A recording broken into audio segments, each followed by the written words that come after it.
প্রধান উপদেষ্টার সাথে বৈঠক করছেন হিন্দু বৌদ্ধ খ্রিস্টান ঐক্য পরিষদের নেতারা। সরাসরি যাচ্ছে সেখানে। খামের এত দাগ হয় কিভাবে? এই যে ভাবি, দাগও যাবে রাগও যাবে। নিন চাকা সুপার হোয়াইট। মূলত আমাদের মূল কথাটা এটাই।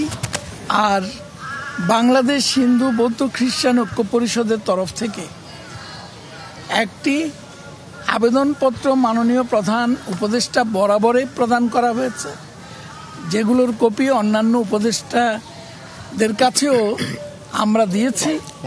আপনাদের কাছেও আমরা সে কপিগুলো আমরা আপনাদের কাছে তুলে ধরতে চাই, দিতে চাই, যেখান থেকে আপনারা আমাদের বক্তব্যগুলোকে অনুধাবন করতে পারবেন।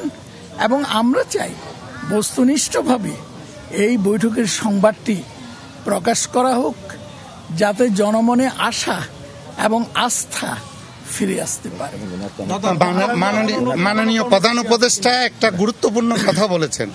তিনি শুরু করেই বলেছেন যে আমরা এমন একটা রাষ্ট্র ব্যবস্থা করতে চাই যেখানে আর কোনোদিন মন্দির পাহারা দিতে হবে না।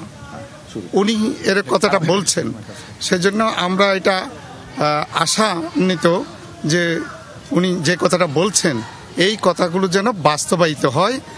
যেটা আমাদের পক্ষ থেকে দাবি দাওয়াগুলো দেওয়া হয়েছে, উনিও বলেছেন যে সংবিধানের মূল চেতনায় ফিরে যেতে হবে।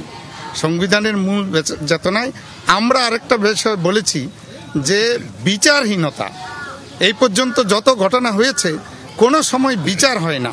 এই বিচারহীনতার সংস্কৃতি থেকে বেরিয়ে আসতে হবে। উনি আমাদের সাথে একমত পোষণ করেছেন। দুর্গাপূজার সামনে